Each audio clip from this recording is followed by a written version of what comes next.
ജ്ഞാനസ്നാന വേളയിൽ പുരോഹിതൻ ചോദിക്കുന്നൊരു ചോദ്യമുണ്ട്. ജ്ഞാനസ്നാനം സ്വീകരിക്കാൻ നിങ്ങൾ ആഗ്രഹിക്കുന്നുണ്ടോ? അവയ്ക്ക് വിശുദ്ധരാകാൻ നിങ്ങൾ ആഗ്രഹിക്കുന്നുണ്ടോ എന്നൊരർത്ഥവും കൂടെ ഉണ്ടെന്ന് വിശുദ്ധ ജോൺ പോൾ രണ്ടാമൻ പാപ്പ നമ്മെ പഠിപ്പിക്കുന്നുണ്ട്. അടിസ്ഥാനപരമായി നമ്മൾ ഓരോരുത്തരുടെയും വിളിയും ദൗത്യവും ഇവ തന്നെയാണ്: വിശുദ്ധരായി മാറുക. ആരാണ് ഈ വിശുദ്ധർ? എങ്ങനെയാണ് അവർ വിശുദ്ധരായത്? സുവിശേഷ മൂല്യങ്ങൾ ജീവിച്ചവരും പ്രചരിപ്പിച്ചവരുമായിരുന്നു വിശുദ്ധർ. ക്രിസ്തുവിനെ അനുഗമിച്ചവരായിരുന്നു വിശുദ്ധർ. ശിഷ്യന്മാരുടെ പിൻഗാമികളായിരുന്നു വിശുദ്ധർ. പ്രിയമുള്ളവരെ, അടിസ്ഥാനമായി നമ്മുടെ വിളിയും അതുതന്നെയാണ്.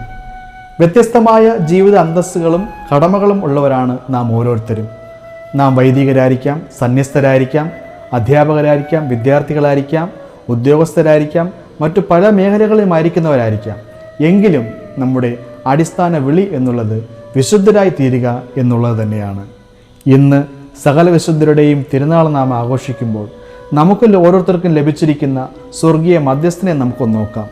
നമുക്ക് ചുറ്റിലുമുള്ള സകല വിശുദ്ധരെയും ഒന്ന് നോക്കാം. എപ്രകാരമാണ് അവർ യേശുവിനോട് ചേർന്നിരുന്നത്? എപ്രകാരമാണ് സുവിശേഷം ജീവിച്ചുകൊണ്ട് അവർ വിശുദ്ധരായിട്ട് തീർന്നത്?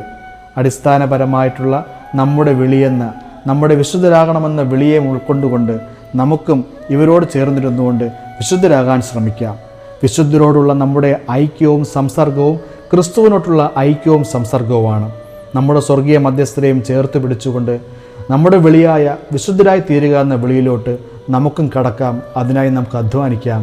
ദൈവം അതിനായി നമ്മെ ബലപ്പെടുത്തട്ടെ. എല്ലാവർക്കും സകല വിശുദ്ധരുടെയും തിരുനാളുകളുടെ ആശംസകൾ.